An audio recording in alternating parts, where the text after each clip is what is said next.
না রাজপথ আওয়ামী লীগের চামড়া তুলে নেব আমরা, আওয়ামী লীগের চামড়া তুলে নেব আমরা, ছাত্রলীগের চামড়া তুলে নেব আমরা, যুবলীগের চামড়া তুলে নেব আমরা, আওয়ামী লীগের আস্তানা ভেঙে দাও ঘুরিয়ে দাও, ভেঙে দাও ঘুরিয়ে দাও।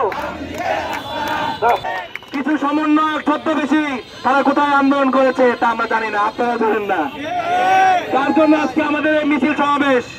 রামপুরে কয়েকদিন যাবত আমরা 5 তারিখের পরে দেখতেছি যে নতুন করে কিছু কতিপয় সমন্বয় দেখা দিয়েছে, বা 4 তারিখের পর থেকে মনে করেন কিছু লোক রাজপথে নেমে সমন্বয় দাবি করছে এবং কি সমন্বয় কমিটিতে ঢুকে এই জায়গায় মনে করেন এক ধরনের বাণিজ্য করার চেষ্টা করছে।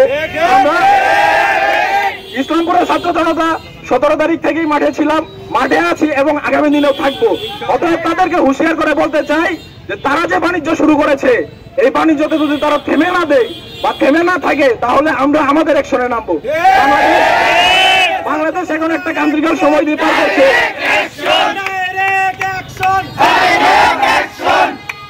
বাংলাদেশ এখন একটি ক্রান্তিকাল সময় পার করছে, যেটা আমরা জানি, সবাই অবগত আছি। বাংলাদেশের অবস্থা খুবই মনে করেন লাজুক। তো এটার জন্য যতটুকু আমাদের করা দরকার আমরা করেছি, আমরা ধৈর্য ধারণ করেছি। দেশের মধ্যে অন্য কোন ধরনের অপ্রীতিকর পরিবেশ সৃষ্টি হোক সেটা আমরা চাইনি, যার কারণে চুপ করে বসেছিলাম। কিন্তু বসে থাকাতে দেখি এই সাধারণ কতিপয় যারা নামধারী সমন্বয়ক তারা চিন্তা ভাবনা করছে যে ইসলামপুরে সেই আওয়ামী লীগের রাজনীতি ফিরিয়ে আনবে। এটা আমরা আমরা দেখছি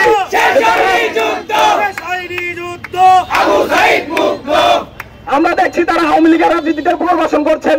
আওয়ামী লীগের নামধারী যারা আছেন তাদেরকে মনে করেন পুনর্বাসনের চেষ্টা করছেন এবং কি বিভিন্ন প্রতিষ্ঠানে গিয়ে যারা মানে যে প্রতিষ্ঠানগুলো বেসরকারি তাদেরকে এমপিএ ভুক্ত করার প্রলোভন দেখিয়ে বিভিন্নভাবে টাকা মানে ইয়া করছে, তারপরে পুলিশের চাকরি নিয়ে দিবে, এই ধরনের কিছু মনে করেন প্রলোভন দেখিয়ে তাদের কাছে টাকা যাচ্ছে। এই ধরনের কর্মকাণ্ডে যদি তারা লিপ্ত থাকে তাহলে তাদেরকে আমরা হুঁশিয়ার করে দিতে চাই যে ছাত্র সমাজ এখনো রাজপথে আছে, রাজপথে হুঁশিয়ার করে দিতে হবে।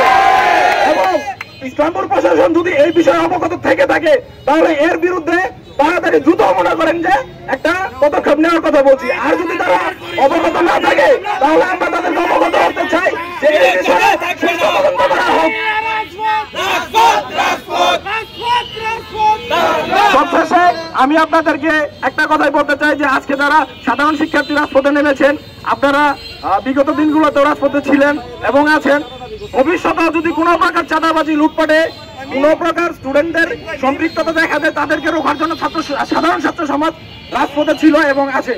আপনারা সবাই আমাদের ডাকে সাড়া দিয়েছেন, আমরা অত্যন্ত খুশি হয়েছি। আপনাদেরকে হৃদয় স্থল থেকে ধন্যবাদ জানাচ্ছি। আর আমার সংক্ষিপ্ত বক্তব্য শেষ করছি। আসসালামু আলাইকুম।